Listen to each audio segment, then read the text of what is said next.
అందరికీ నమస్కారం. నిన్నటి రోజున మన అధ్యక్షులు ప్రస్తుతం ఆంధ్రప్రదేశ్ రాష్ట్ర ఉప ముఖ్యమంత్రి శ్రీ విడుదల పవన్ కళ్యాణ్ గారి రెండవ కుమారుడు మార్క్ శంకర్ గారు సింగపూర్లో తాను చదువుతున్నటువంటి పాఠశాలలో దురదృష్టవశాత్తు ఆ పాఠశాలలో మంటలు అంటుకొని చాలా స్వల్ప గాయాలతో ఆసుపత్రి బారిన పడడం మరి చాలా దురదృష్టకరమైన సంఘటన.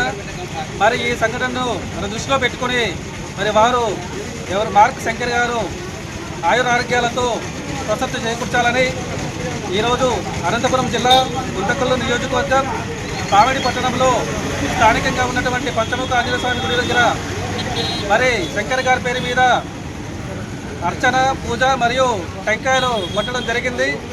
మరి ఈ కార్యక్రమంలో జనసేన పార్టీ మండల అధ్యక్షులు శ్రీ ధనంజయ గారి ఆధ్వర్యంలో ఈ కార్యక్రమం చేయడం, మరి ఈ కార్యక్రమానికి ప్రతి ఒక్క జనసేన నాయకుడు, జన సైనికులు, వీర మహిళలు మరి పెద్ద ఎత్తున ఈ కార్యక్రమానికి హాజరై ఈ కార్యక్రమాన్ని విజయవంతం చేయడం నిజంగా మనమంతా ఆనందించవలసిన విషయం.